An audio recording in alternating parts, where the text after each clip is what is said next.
Muy buenas noches, mi nombre es Ana.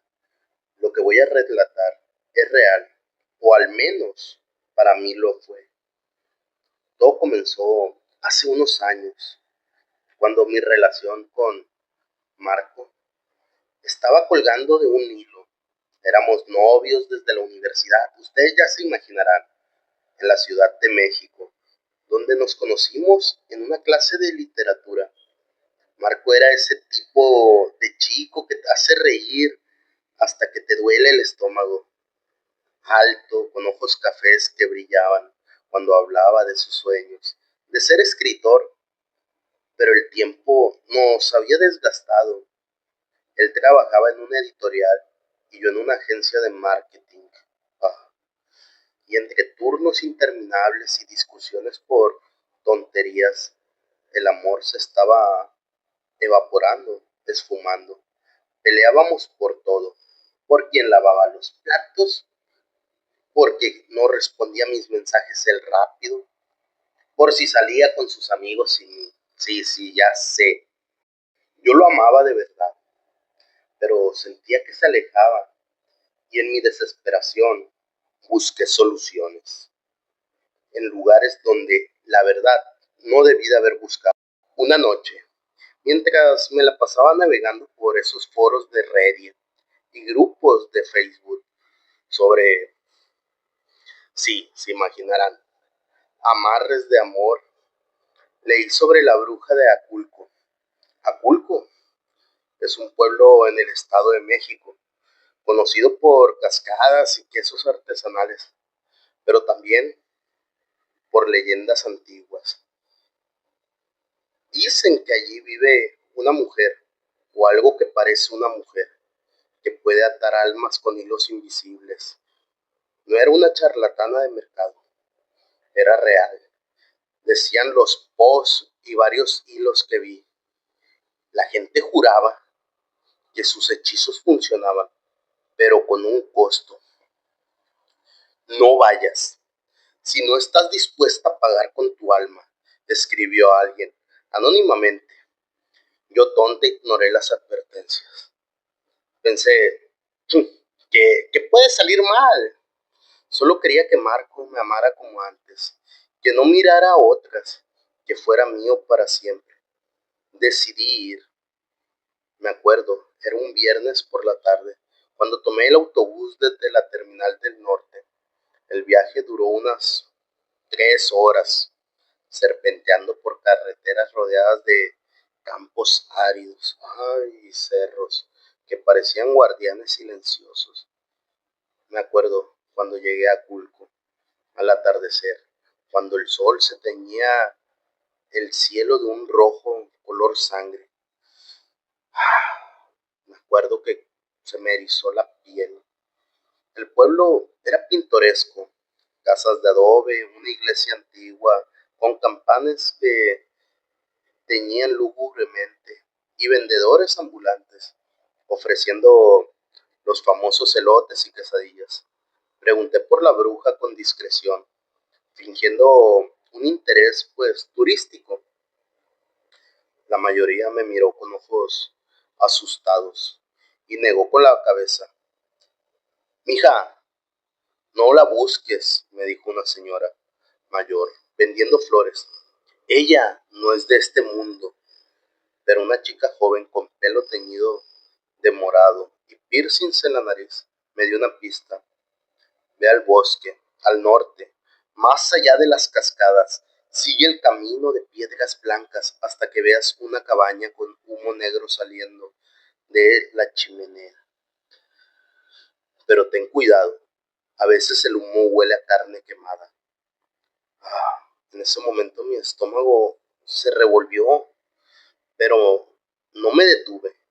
Caminé sola por el sendero. El sol se estaba ocultando y dejando paso a una oscuridad que parecía que estaba viva. Los árboles parecían susurrar con el viento, ramas como dedos huesudos rozando mi piel. Oí aullidos lejanos, o de perros, sino de algo más. Mi teléfono perdía señal y el GPS se empezó a volver loco, apuntando en direcciones que no debería ser posible. Después de lo que parecieron horas, encontré la cabaña. Era un tugurio de madera podrida, con ventanas cubiertas de telaraña y una puerta que crujió como un lamento al abrirse. El humo negro salía de la chimenea. Y sí, olía a carne quemada, mezclada con hierbas amargas. Llamé con mi voz temblando. Eh, Hola, ¿está la bruja? Silencio. Luego una voz rasposa, como hojas secas raspando. Entra, niña, te estaba esperando. Entré y en el interior era un caos de sombras. Velas negras iluminaban estantes llenos de frasco, con cosas flotando en un líquido que parecía algo turbio. Ojos, dedos, alas de insectos. En el centro, sentada en una mecedora que se balanceaba sola, estaba ella, la bruja de Aculco. No era vieja como imaginaba, parecía de unos 40 años, con una piel morena, arrugada por algo más que el tiempo.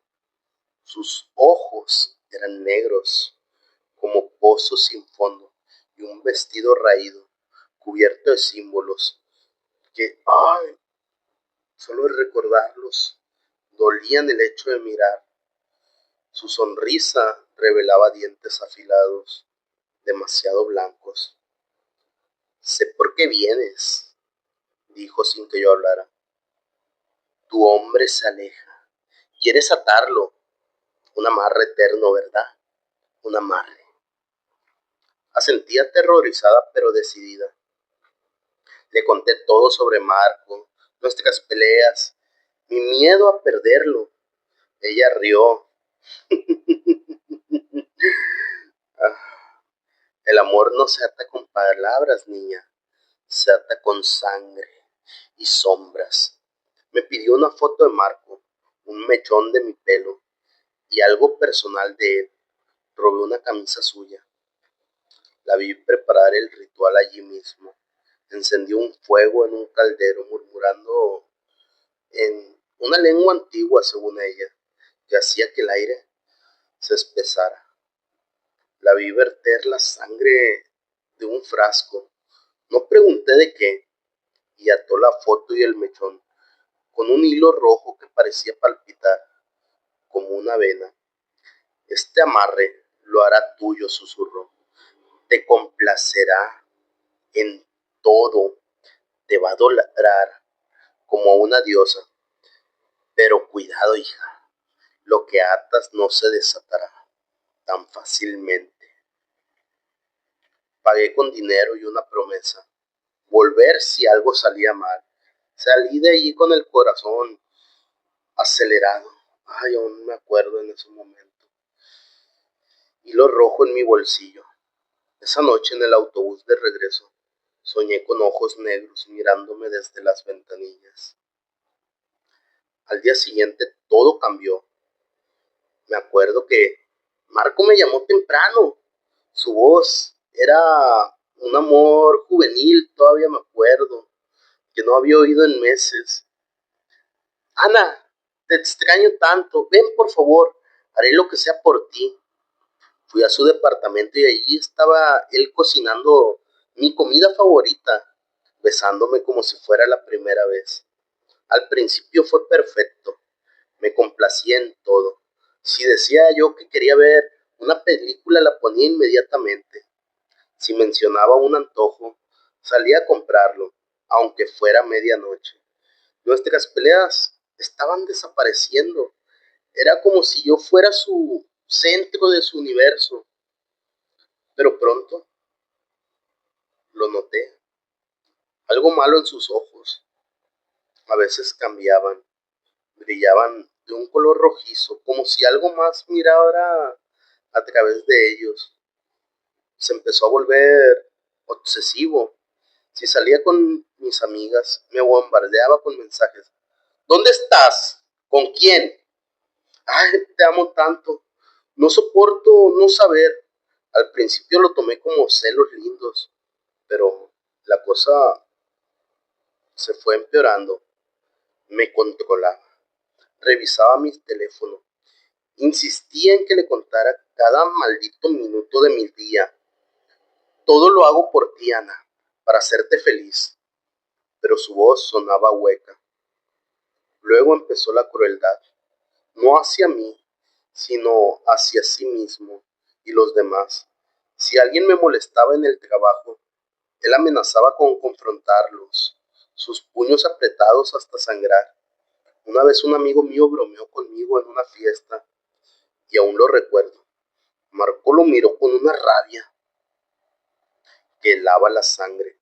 Esa noche llegó a casa con moretones. Había peleado con él. Lo hice por ti, dijo sonriendo, con labios partidos. Nadie te toca más que yo. Intentaba complacerme en todo, pero de forma retorcida. Si decía que estaba cansada, dejaba de dormir para, según él, vigilarme y asegurándose de que nada me perturbara. Su salud se deterioraba. No comía si yo no lo hacía primero. Perdía peso. Entonces sus ojos se empezaron a hundir en cuencas oscuras. No necesito nada más que tu felicidad, lo oía murmurar, pero su piel palidecía como si algo lo consumiera por dentro. Empecé yo a entrar en depresión. Al principio era euforia, pero pronto culpa.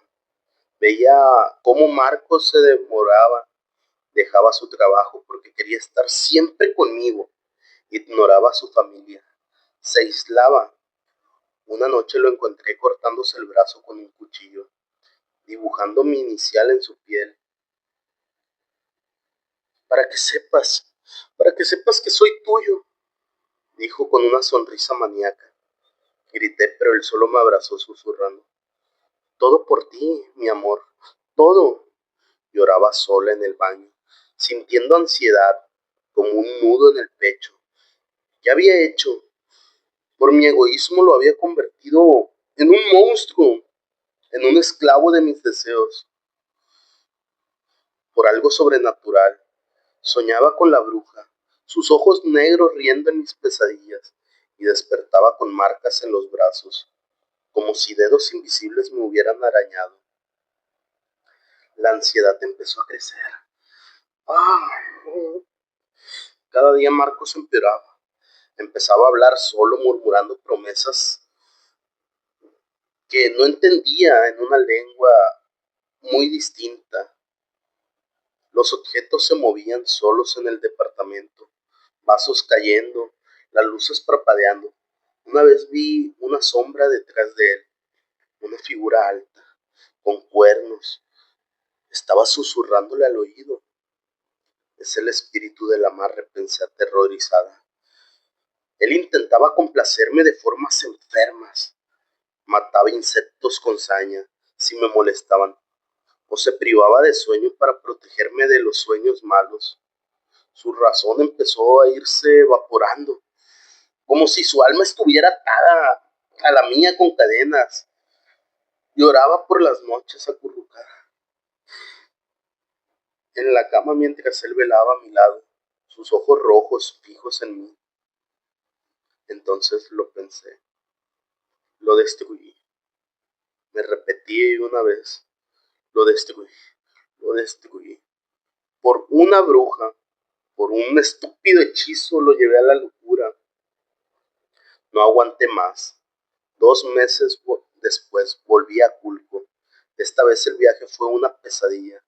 El autobús se averió en la carretera y juré ver figuras acechando.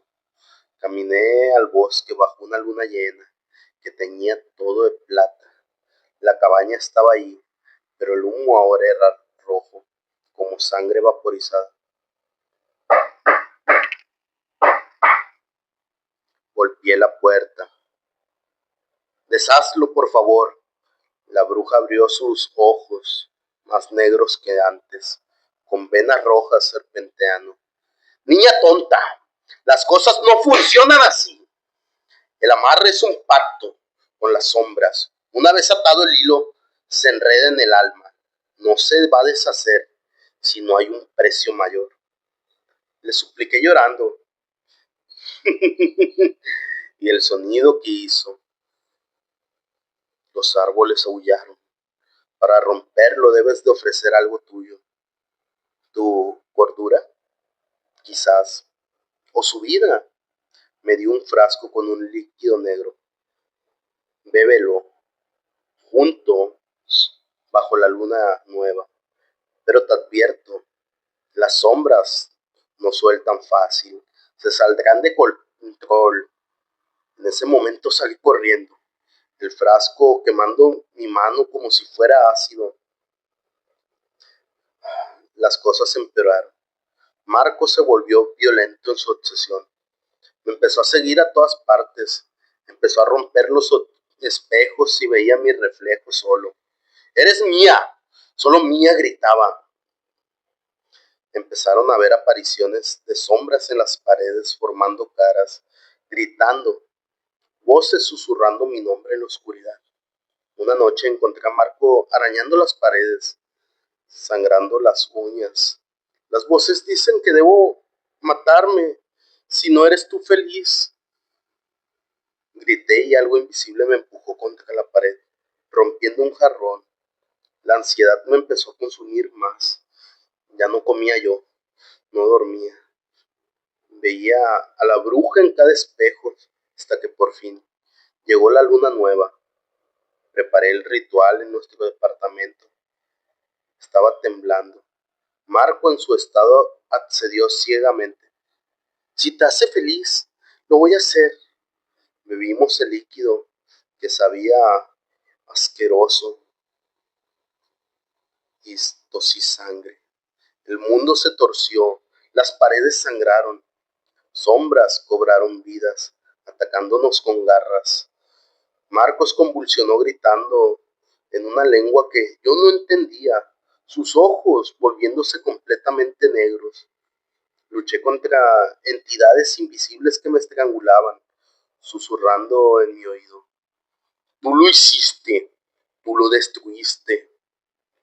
Rompí el hilo rojo en el fuego de una vela y un aullido sobrenatural sacudió el edificio. El amarre se rompió.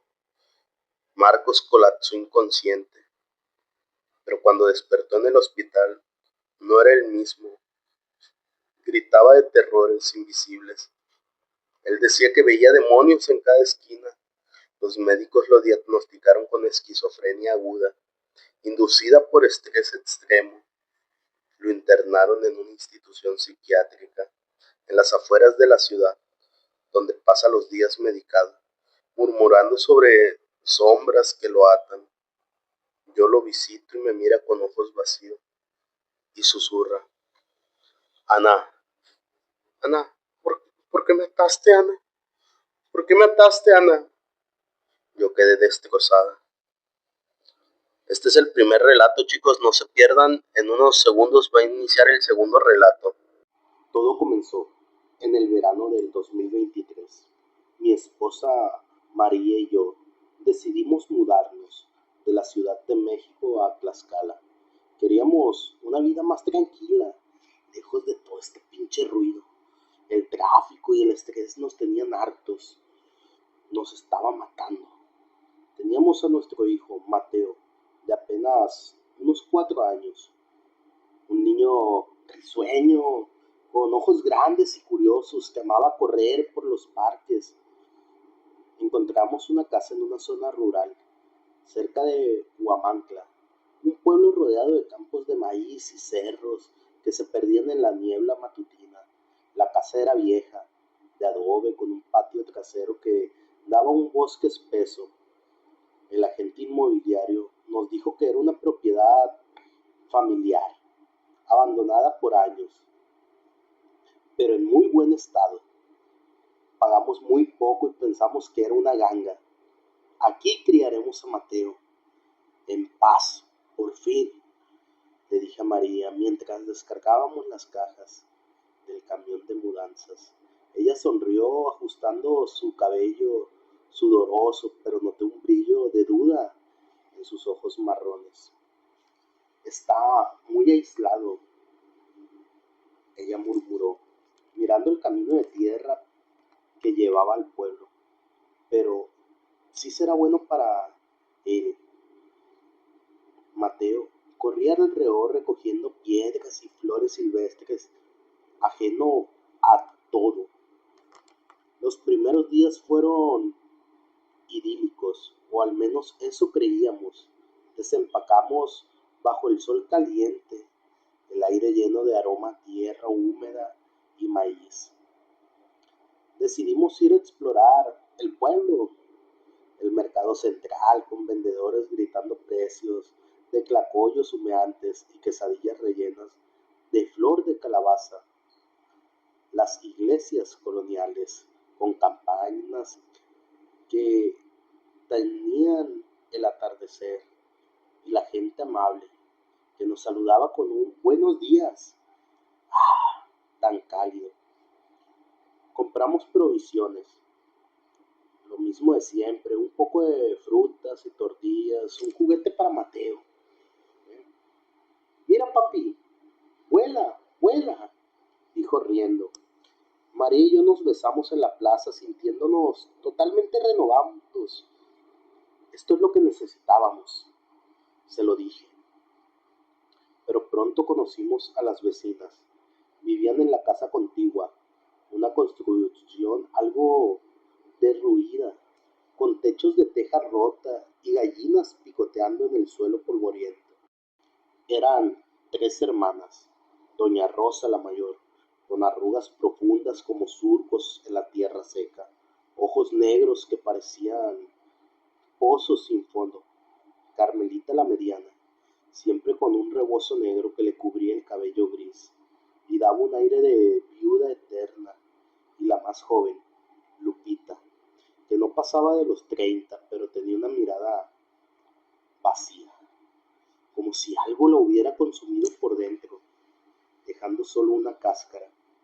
Nos trajeron tamales el día que llegamos, envueltos en hojas de maíz, aún calientes.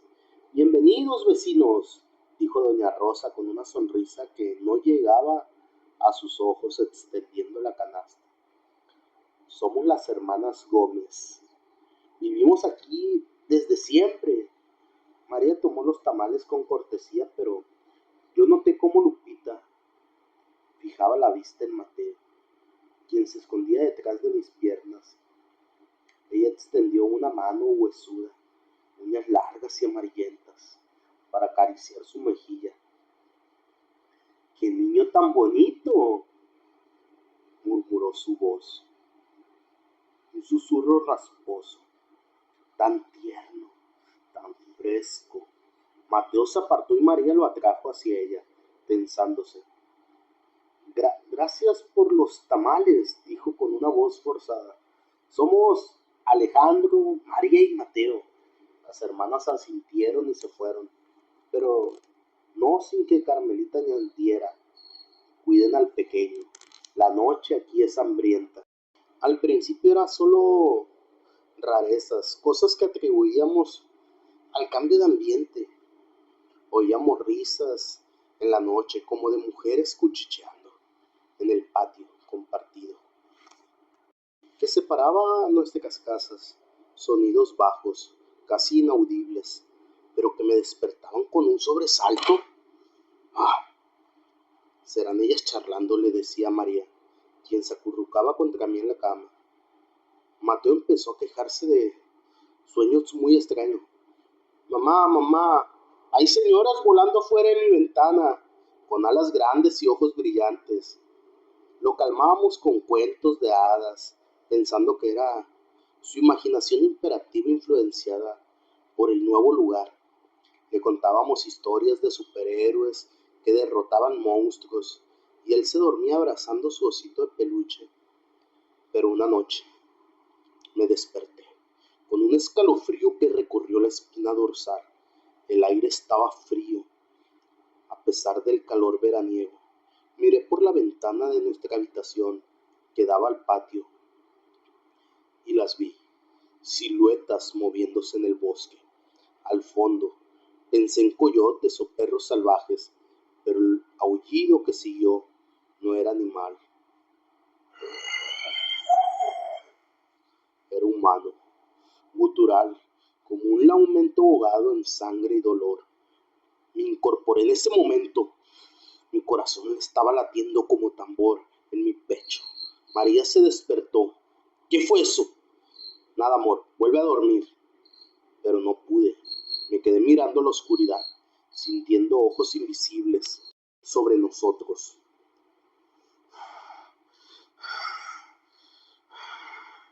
El terror empezó de verdad.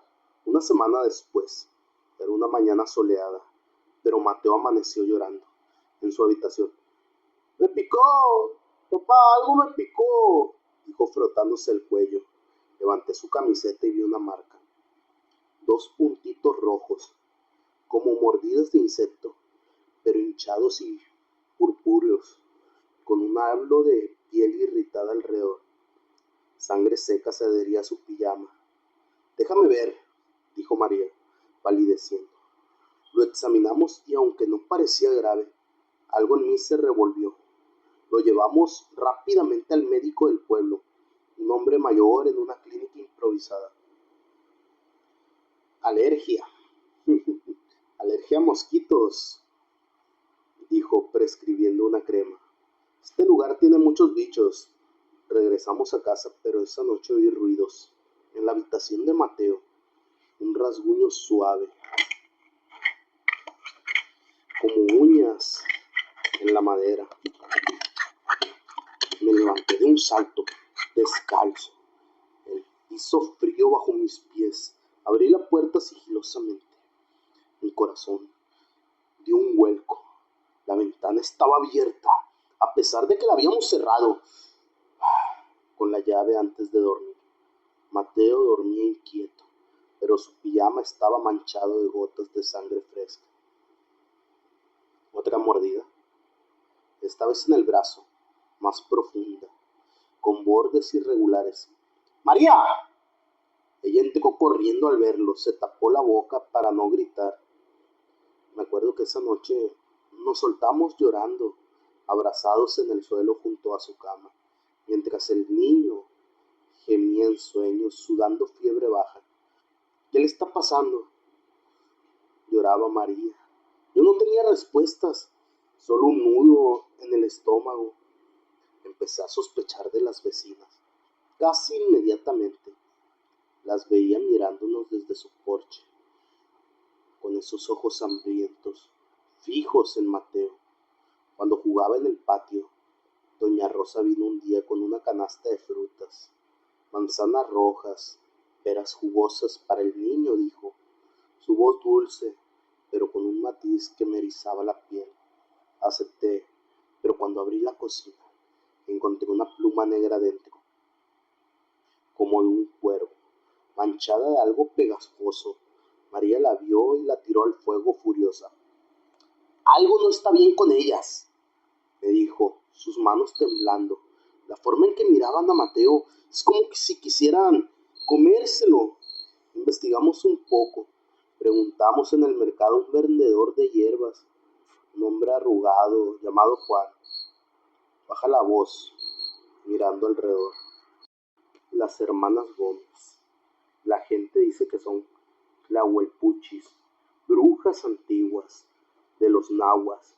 Se transforman en aves o en animales por la noche para chupar la sangre de los niños. Es por eso que algunos pequeños se enferman aquí.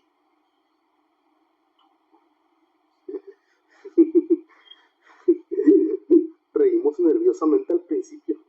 ¿Leyendas? ¿De verdad?, pregunté. Él negó con la cabeza.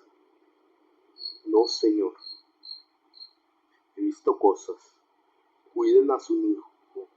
Esa noche el miedo se coló como niebla en nuestra casa, espesa y fría. Las mordidas empeoraron, con una regularidad aterradora. Cada 2 noches Mateo parecía con nuevas marcas en las piernas, como si algo hubiera mordido mientras corría en sus sueños, en el pecho, en el pecho cerca de su corazón, dejando moretones que duraban días, incluso en la espalda, lugares que no podía rascarse él solo. Perdía peso rápidamente y su piel palidecía como papel viejo, ojeras profundas bajo sus ojos. Gritaba en sueños: las señoras me chupan, me duele, me quema, mamá. María y yo nos torturábamos para vigilarlo, sentados en una silla junto a su cama, con una lámpara encendida, pero el sueño nos vencía siempre, el agotamiento acumulándose como un peso invisible. Una vez me desperté de golpe y vi una sombra en la habitación, una figura encorvada sobre la cuna, con los ojos rojos brillando en la oscuridad como brasas. Un chuppido suave, como de labios succionando, llenaba el aire.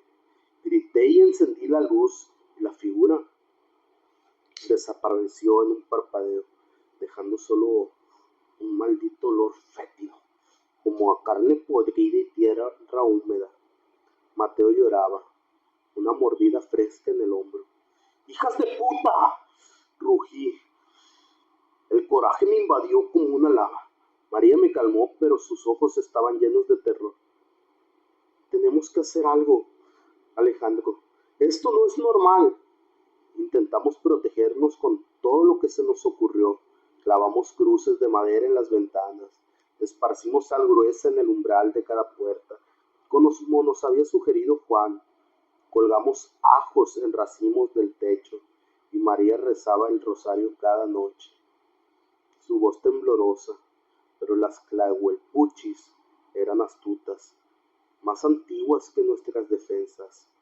Una noche oí un batir de alas afuera, fuerte como una tormenta aproximándose.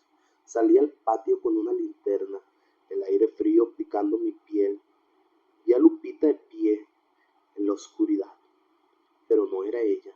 Su cuerpo se contorsionaba de forma imposible, sus piernas convirtiéndose en patas de aves escamosas, cabeza en un pico horrible, plumas brotando de su piel como espinas.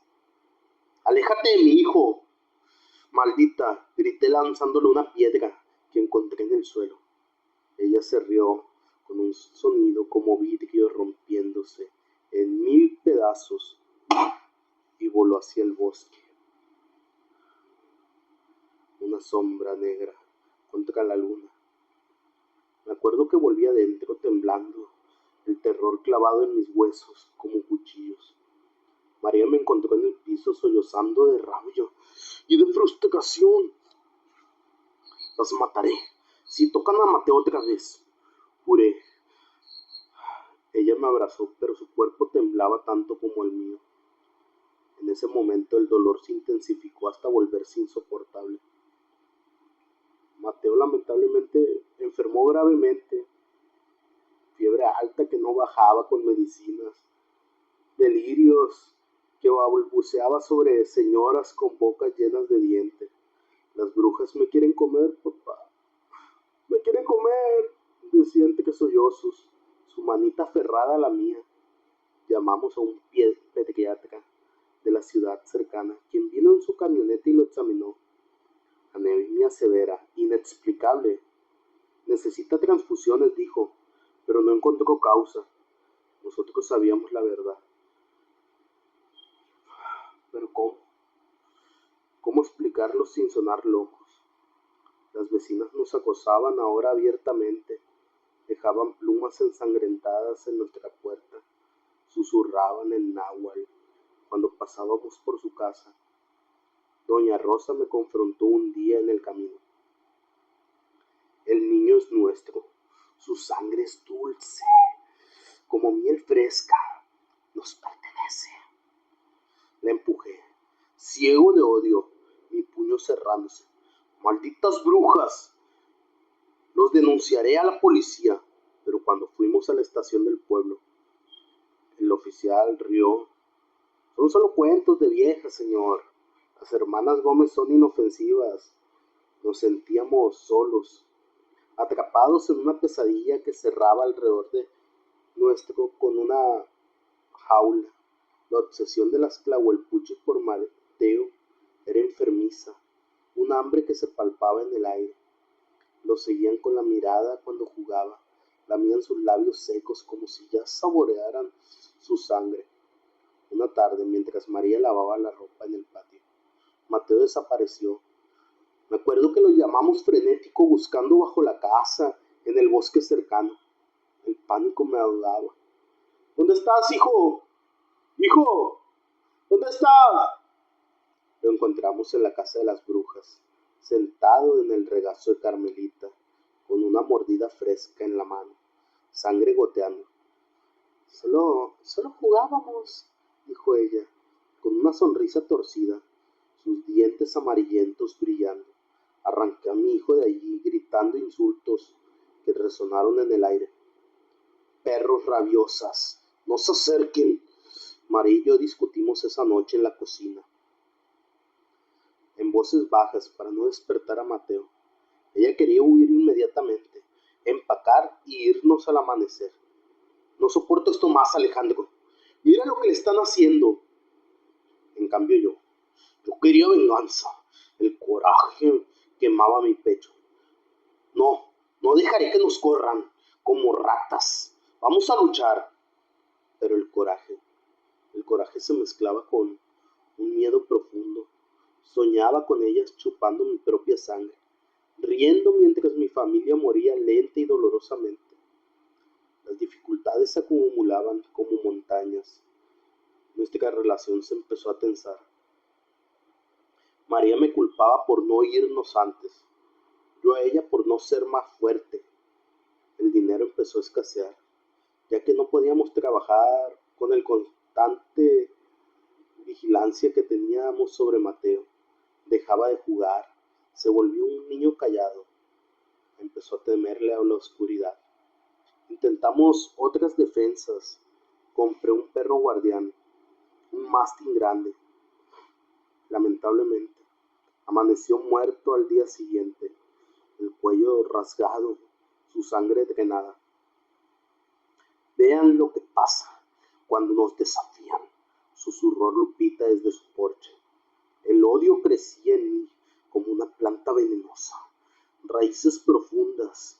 Quería quemar su maldita casa, pero el miedo me detenía. Finalmente buscamos ayuda, desesperados. Un vecino anciano, al ver nuestro estado, nos habló de don Esteban, un chamán náhuatl que vivía en las afueras del pueblo, en una choza rodeada de cactuses. Él sabe de las Tlahuelpuchis. Vayan, ha salvado a otros niños, pero sus ritos son peligrosos. Exigen ciertos sacrificios. Fuimos a verlo al atardecer, el sol tiñendo los cerros de rojo sangre. Llevamos a Mateo envuelto en una manta, su cuerpo ligero como una pluma. Don Esteban era un hombre anciano, piel curtida por el sol, ojos sabios y un collar de huesos y plumas. Nos recibió con un té de hierbas amargas. Escuchó nuestra historia en silencio.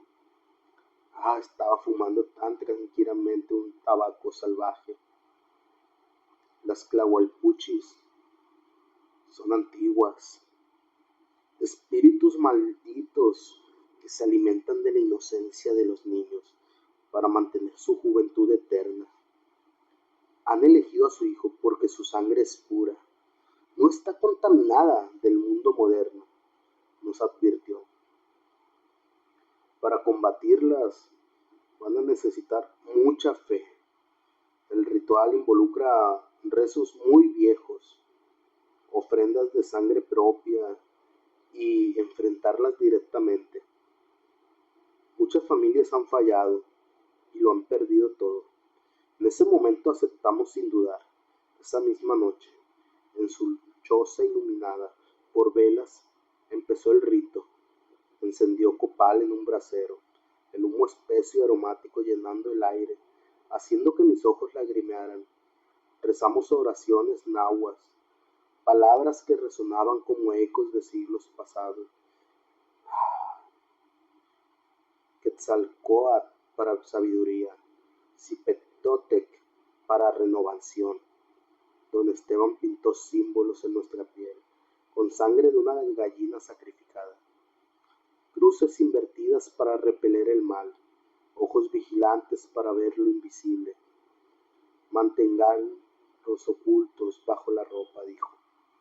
Las brujas olerán el desafío y ellas van a atacar. A Mateo le dio una infusión de hierbas para fortalecer su sangre y el niño la vestió haciendo una mueca. Ahora esperen en su casa. Vendrán por él esta noche. Estén preparados. Volvimos a casa. El suspenso como un nudo apretado en el estómago. El aire cargado de electricidad. Me acuerdo que la noche cayó pesada, sin estrellas. Las nubes cubrían el cielo como un sudario. Empezamos a oír aullidos cercanos, más fuertes que nunca. María acunaba a Mateo en la sala, cantándole una nana con voz quebrada, y yo empuñaba un machete que había afilado, paseando de un lado a otro. De pronto un golpe violento en la puerta, la madera astillándose. Las 3 hermanas estaban allí, transformadas a medias, rostros enlongados con dientes afilados como navajas, alas plegadas en sus espaldas. «Denos al niño», siseó doña Rosa, sus ojos rojos brillando, arañando la puerta con garras. Entraron rompiendo la ventana en un estallido de vidrio, alas batiendo como tormentas, el viento helado invadiendo la habitación. El caos, me acuerdo que fue inmediato. Lupita se abalanzó sobre Mateo, con su boca abierta en un gruñido. Pero el símbolo en su piel brilló como fuego quemándola.